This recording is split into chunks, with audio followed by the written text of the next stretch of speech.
Bienvenidos. En las Escrituras encontramos en el libro de Éxodo los 10 mandamientos en el capítulo 20. Hoy hablaremos acerca de la idolatría en el pueblo de Israel.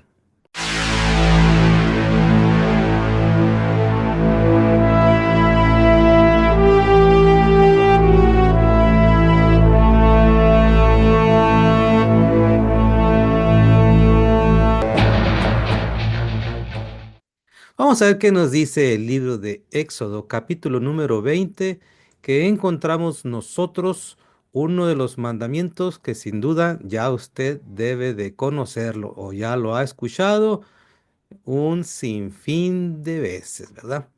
Bueno, vamos allá al capítulo 20, versículo 3, que dice lo siguiente, y lo vamos a poner en pantalla para que también usted lo pueda presenciar, leerlo.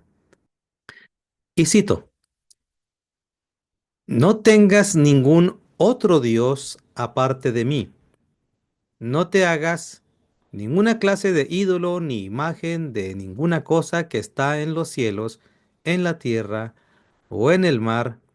No te inclines ante ellos, ni les rindas culto, porque yo, el Señor tu Dios, soy Dios celoso, quien no tolerará que entregues tu corazón a otros dioses.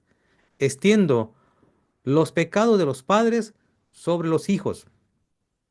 Toda la familia de los que me rechazan queda afectada, hasta los hijos de la tercera y la cuarta generación. Hasta aquí llegará nuestra lectura en esta ocasión. Y como lo mencioné, hoy estaremos citando acerca de la idolatría que encontramos en el texto, en los textos de la Biblia. Porque sin duda, uno podría pensar que Israel, al ser un pueblo catalogado como monoteísta, carente de la práctica de la idolatría, podrían pensar, pues la Biblia no ha de mencionar nada de ello, o al menos se le atribuye desde luego a los pueblos que lo rodearon o a los pueblos catalogados como paganos. Pero, ¿qué dice la Biblia? En ocasiones les digo a las personas que la Biblia es un texto muy interesante, porque lejos de querer embellecer y hablar siempre de lo positivo de aquellos que son catalogados como los siervos de Dios o que son catalogados como el pueblo de Dios, lejos de catalogarlos siempre como perfectos, que nunca hicieron nada malo, y pudiera uno pensar que él o los escritores pudieron concretarse solamente en las cosas buenas y omitir cualquier rastro negativo, la verdad es que la Biblia deja muy claro los detalles negativos o los grandes errores en los que se vio involucrado el pueblo de Israel aún desde sus inicios o desde sus primeros pasos. Uno de estos casos, y estaremos citando algunos de ellos, para que podamos ver cómo la Biblia no lo oculta, es decir, lo cita, lo extiende, lo aborda y no permite que se desconozca esto. Por ejemplo, quizá usted ha leído cuando la Biblia señala que una de las esposas de Jacob tenía dos esposas y dos concubinas.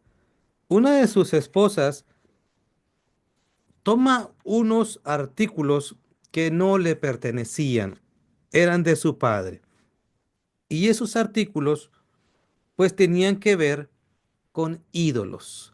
Y vamos a ubicarlo para que usted lo pueda también así desde luego corroborar. Capítulo 31 del libro de Génesis, en el versículo número 19, cuando describe la salida de Jacob de la tierra con su suegro Labán, el texto dice, en el momento de partir, Labán estaba lejos, esquilando sus ovejas. Así es que Raquel robó los ídolos de familia de su padre y los llevó consigo. Como ya es de su conocimiento, Labán se enoja porque le habían robado no solamente uno, varios dioses y que conforme el texto nos narra, Raquel lo que hizo fue esconderlos debajo de la montura del camello, allí montada también ella misma sobre ellos y que le dijo a su padre que no podía bajar porque se encontraba en el periodo de menstruación y debido a ello pues la incómoda situación pues no le permitía bajar, así que esculcaran si por ahí se encontraban los ídolos. Los biblistas dicen, y los arqueólogos han descubierto figuras pequeñas que se colocaban en lo que hoy se podría decir un nicho, ¿no? O un área especial en la que podía ser incluso un objeto relacionado a una supuesta deidad o a un pariente que había fallecido, pero con cualidades de que podía uno eh, eh, protegerse de cosas negativas. Hay un término que se me fue ahorita el nombre y que podría evitarle problemas o resguardarlo. Luego entonces, la Biblia no nos oculta eso. Una de las esposas de Jacob,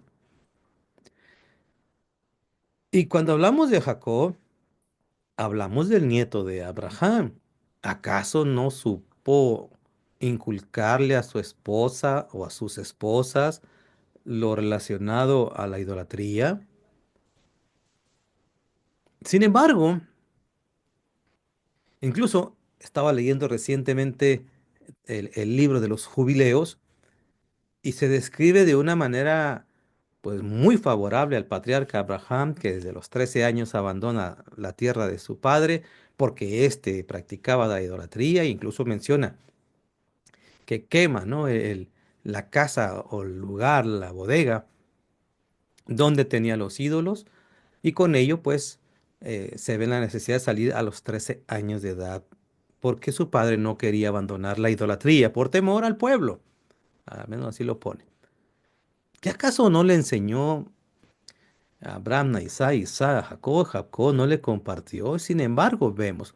Biblistas llegan a decir incluso que las señales que tenemos nosotros, no solamente en la Biblia, sino alrededor de lo que concierne la historia, la arqueología, es que hubo episodios de idolatría que incluso algunos biblistas o estudiosos llegan a decir que Israel no era en un inicio monoteísta, sino politeísta o por lo menos enoteísta. Creían en la existencia de otros dioses, pero por decirlo de esta manera, el nuestro prevalece. Es el del centro. Todos los demás están subordinados a, a este caso al Dios mío. Bueno, la Biblia nos menciona en este caso que hubo este episodio donde Raquel toma pues los ídolos y se los lleva. ¿Qué podemos decir nosotros, verdad? Incluso cuando el texto bíblico nos dice que sale Israel de las regiones de Egipto y cuando sale un episodio lamentable, triste, que se describe hasta con dolor, ¿no? Que Moisés se tarda en descender y como tarda en descender, el pueblo presiona al hermano de Moisés, es decir, a Aarón, para que éste, de alguna manera, como liderazgo en ausencia de Moisés, pues elaborara un becerro o un ídolo que permitiera al pueblo de Israel, pues, de tener un protector. En el libro de Éxodo 32, en el versículo número 4 dice, entonces Aarón tomó el oro, lo fundió y lo moldeó hasta darle la forma de un becerro. Cuando los israelitas vieron el becerro de oro, exclamaron, Oh Israel, estos son los dioses que te sacaron de la tierra de Egipto. Déjeme ahí de una vez hacer este énfasis, mire, los dioses, el politeísmo, ¿no? En la existencia de varios dioses. Entonces, ya sabemos que Egipto se especializó en muchas de sus periodos en, en- en la práctica de la idolatría de manera politeísta. Y se sabe, por cierto, los expertos egiptólogos han comprobado que hubo eh, contadas veces en que los egipcios en sus periodos, en sus etapas, también llegó a tener, por ejemplo, la dinastía de, si no me equivoco, de Akenatón, en un periodo de monoteísmo y que con el tiempo lo rechazaron otra vez los egipcios, les fue más fácil, ¿no? Pero también llegaron a creer en un solo Dios. Pero en el tiempo descrito en Éxodo, todo indica que creían en muchos dioses y pues sale el pueblo, podríamos decirlo, afectado o infectado por estas creencias. Ven que Moisés se tarda y luego entonces se genera el paso de hay que hacer un ídolo y que este ídolo nos permita a nosotros pues poder el, estar protegidos en el desierto a ver a dónde nos lleva, ¿no? Estos episodios en la formación del pueblo, decíamos en el caso de Raquel o en el caso de la salida del pueblo de Israel, ya como un ente libre, como un pueblo guiado por un líder ya constituido, podríamos llamarlo como un pueblo libre, una nación libre, no es exenta de la práctica de la idolatría, como nos lo describe en este caso de este episodio, ¿no? De hacer un objeto y rendirle culto. A lo largo de la Biblia, de hecho, vemos como que se incrementa el grado de las caídas de Israel. Son muchas que por razones obvias, son pensamientos cortos, pues no puedo estar mencionando todos, pero cómo fueron acrecentándose, acrecentándose, de tal manera que pues no los oculta el texto bíblico. Para nosotros es conocido que sabemos que cuando Israel ocupa las tierras conocidas como Canaán, no pudieron expulsar a todos, a todas las comunidades que existían ahí, los pueblos que existían. Según el texto bíblico dice que incluso les iba a generar dolores de cabeza porque tropezarían con la idolatría de ellos. Y de hecho así lo vemos. El texto señala no solamente los reyes o las personas que cometieron el error de caer en la idolatría, sino hasta los nombres de las deidades a las que ellos llegaron a caer. Por citar alguno de ellos, vamos a ver cómo pasaba este tipo de cosas. Y vamos a remontarnos al personaje que es conocido como el, el hombre sin igual en sabiduría. El hombre al que, según los textos, le pidió a Dios que le diese sabiduría para gobernar un pueblo tan sofisticado, tan numeroso, y que le permite, Señor, como así lo narra el texto, tener la sabiduría. Pues ese hombre es Salomón, y sin embargo, ni él se salva, por decirlo de una manera, de caer en la influencia de lo que es la idolatría, producto por sus matrimonios con personas que no eran del pueblo hebreo, o producto también de la influencia de las culturas que sin duda pudo estar ahí permeado. Veamos, por ejemplo, en Primera de Reyes, capítulo número 11, versículo número 5. Dice lo siguiente. Salomón rindió culto a Astoret, la diosa de los sidonios. Ahí está a quienes rendían culto a Astoret y a Moloc, el detestable Dios de los amonitas. Ahí menciona a otro grupo étnico y ese grupo étnico también con sus deidades principales. En aquellos años, en aquellas épocas, también se ha demostrado que las culturas tenían la práctica de que en su idolatría existía el esposo y su consorte de deidades. Y incluso, como lo vemos en culturas egipcias, en la cultura griega, en la cultura mesopotámica, en la cultura hitita, vemos que la forma de que estos pueblos concebían sus ídolos parecieran familias completas que hacían, tenían hijos, tenían nietos, se multiplicaban, tenían su corte real. Lo que se miraba, por decir, en la sociedad, también lo representaban que existían en sus dioses, ¿no? Un rey, un monarca y desde luego una reina. Otro pasaje que podemos ver es es en el libro de Segunda de Reyes 23, versículo número 13, que nos habla de otro episodio donde se comete la idolatría.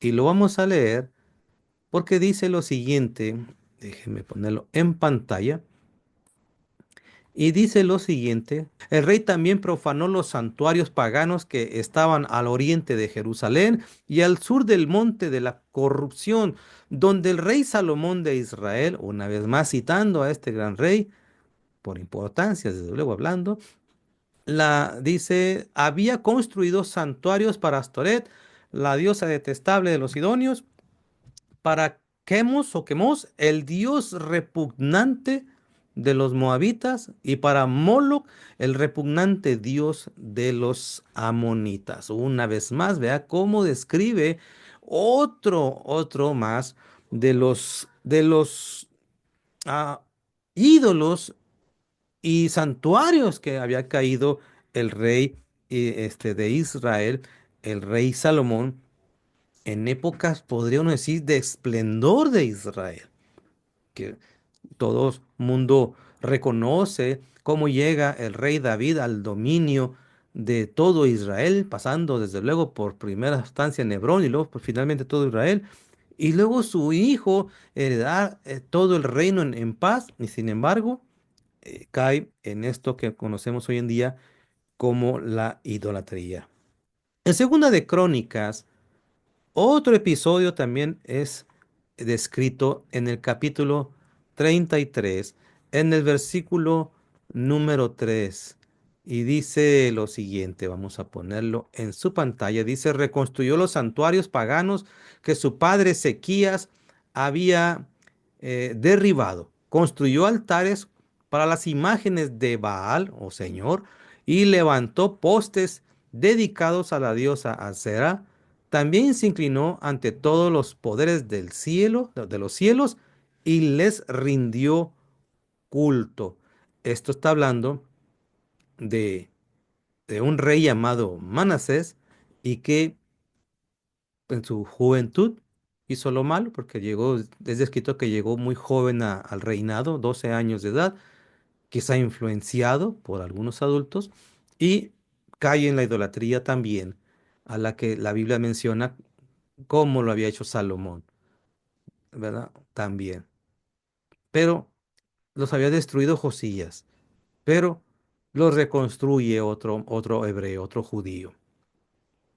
Es decir, que la Biblia no oculta la práctica de estas notables contradicciones, ¿no? Como si Dios enseña, cómo lo hacen pues estas personas en caer en la idolatría. En una ocasión compartía que incluso podemos generarnos preguntas en las que podemos atorarnos en la respuesta. Y me explico. Porque a lo mejor usted ha pensado eso, ¿verdad? O a lo mejor hoy lo va a pensar. Entonces, si está prohibido la práctica de hacer algún ídolo, cualesquiera que éste sea, y un ídolo se entiende al que se le habla o se le expresa algo, entonces a lo mejor alguien podría preguntarse acerca de lo que describe en el libro de Números, capítulo 21, en el versículo número 9. Y es que Dios le dio una orden a Moisés y Moisés tuvo que hacer lo que está viendo usted en pantalla. Así que Moisés hizo una serpiente de bronce y la ató a un poste. Entonces los que eran mordidos por una serpiente miraban a la serpiente de bronce y sanaban. Esto es lo que nos dice el texto y que a lo mejor como lo expresé, alguno podría preguntarse con justa razón, pero entonces ¿para qué? Dice en un dicho popular mexicano, no sé si en otras culturas lo sea, ¿verdad? En otras lenguas. El niño es risueño y luego le hacemos cosquillas.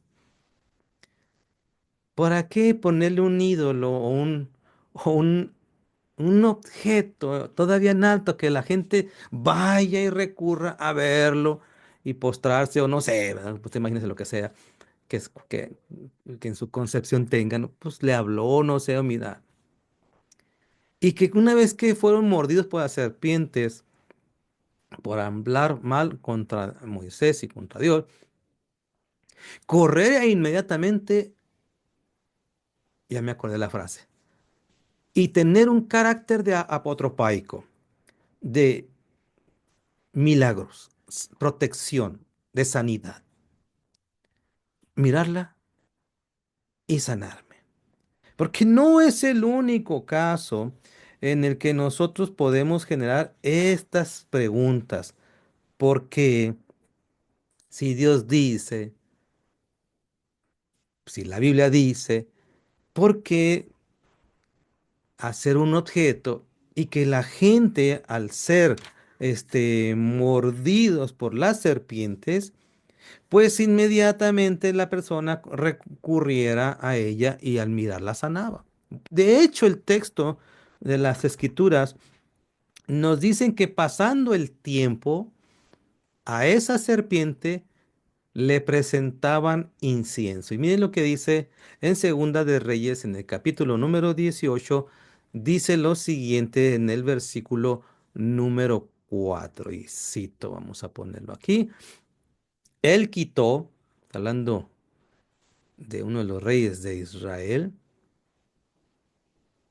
los santuarios paganos, destrozó las columnas sagradas y derribó los postes dedicados a cera. Hizo pedazos la serpiente de bronce que Moisés había hecho porque la gente de Israel seguía ofreciéndole sacrificios. Obviamente en la Biblia no menciona que digamos, en el libro de Números nunca dice que se debía ofrecer sacrificios, pero ve hasta dónde escaló. La serpiente de bronce se llamaba Nehustán, cosa asquerosa, bueno, las versiones se lo ponen así. Así es que nosotros vemos que escala y volvemos al planteamiento. ¿Para qué Dios entonces se le ocurre pues hacer generar una instrucción como esta? No solo eso, ¿qué tal cuando nos preguntamos si Dios dice que no debemos de hacer imágenes de nada de lo que está en el cielo, en la tierra, debajo de la tierra o en las aguas, y entendemos con claridad que está debidamente prohibido?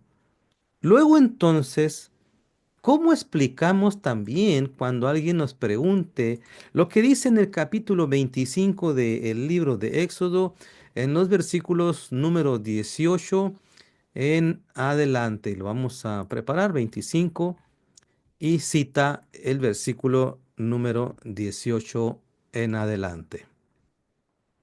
Esta es una instrucción que Dios le dio a Moisés.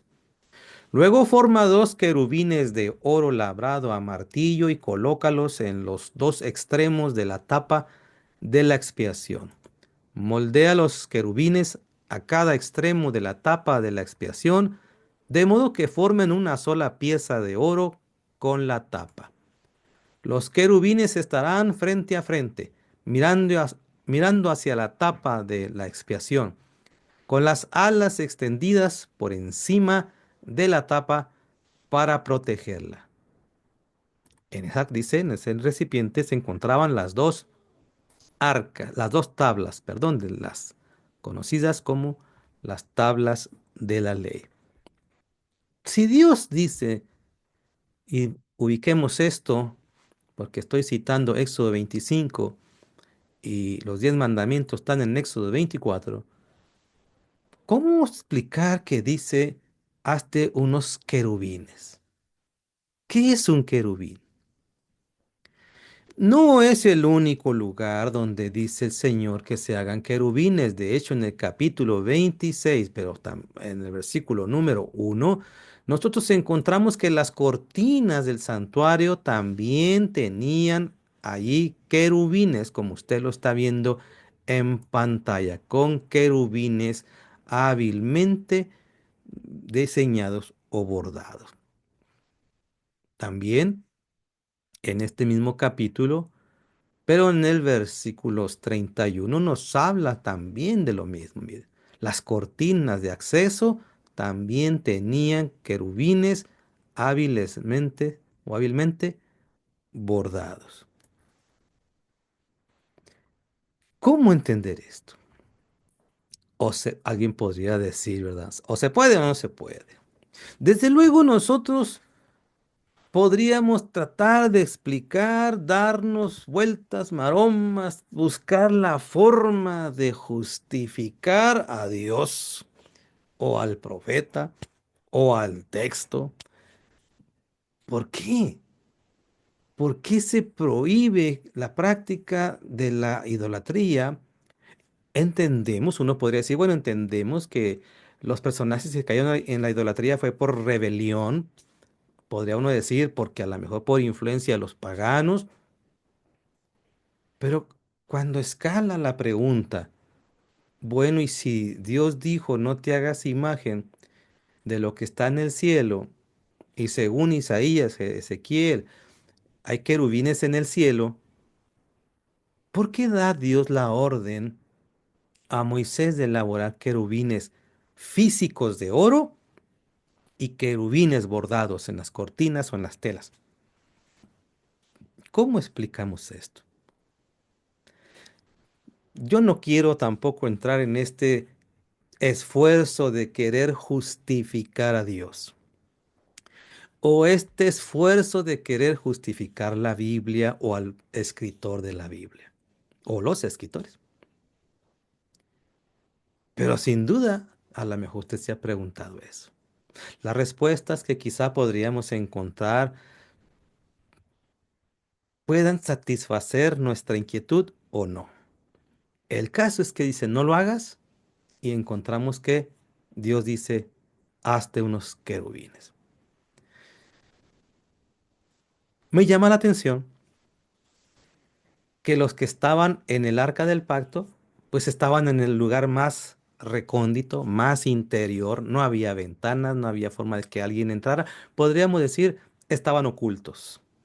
Tan es así que nadie podría decir hoy en día que sabe cómo es un querubín.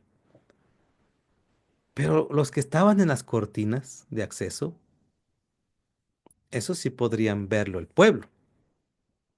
Y así como cayó el caso de la serpiente en una malformación, pareciera que también se puede prestar esto a una mala interpretación o una mala aplicación. Los biblistas y los historiadores dicen que la práctica de tener querubines protectores a la entrada de las puertas de una ciudad amurallada, sobre todo cuando estamos hablando de un imperio, un poderío.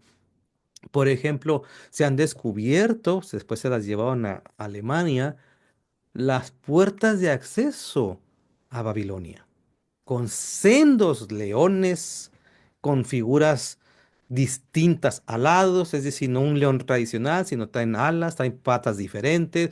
O sea, es un animal que algunos llegan a decir, ese es un tipo de querubín, un ser alado, salvaje, fuerte, poderoso, protector de la entrada de, como dice acerca, por ejemplo, de la entrada del paraíso, cuando pecó Adán y Eva, fueron expulsados y colocados querubines.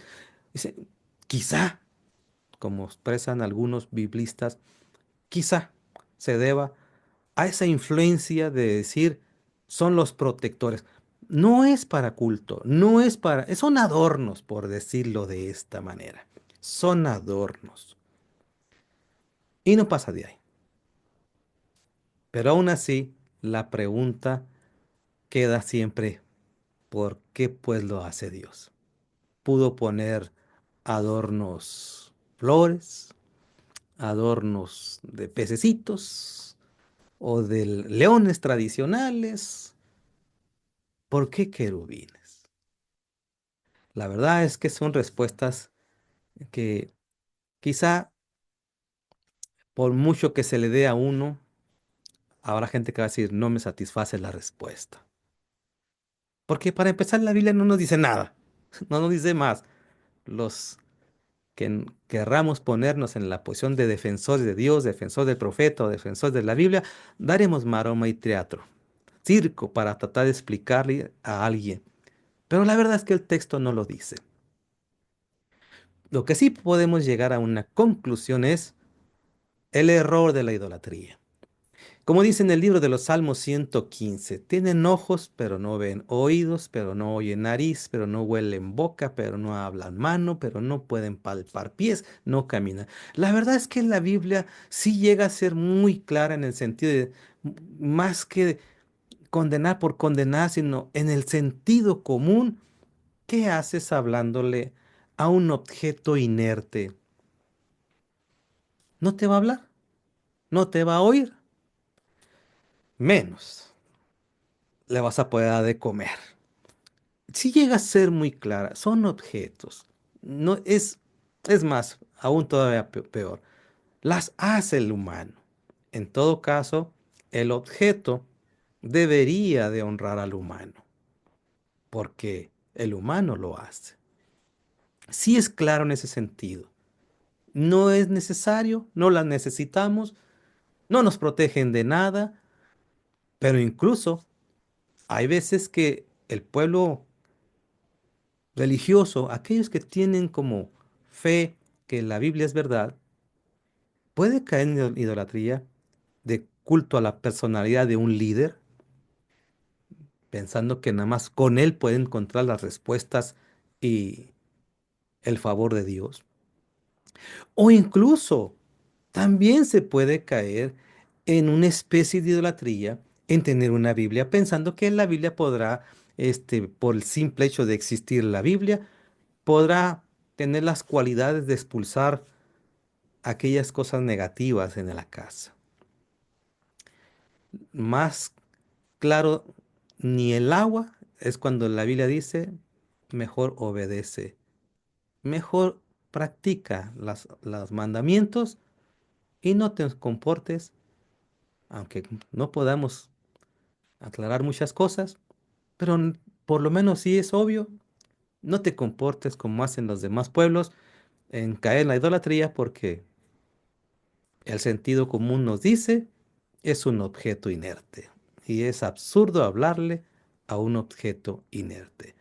Mejor háblale al Señor, órale al que todo lo ve, como dice, y Él te responderá o Él se encargará de hacer lo que tenga que hacer. Shalom.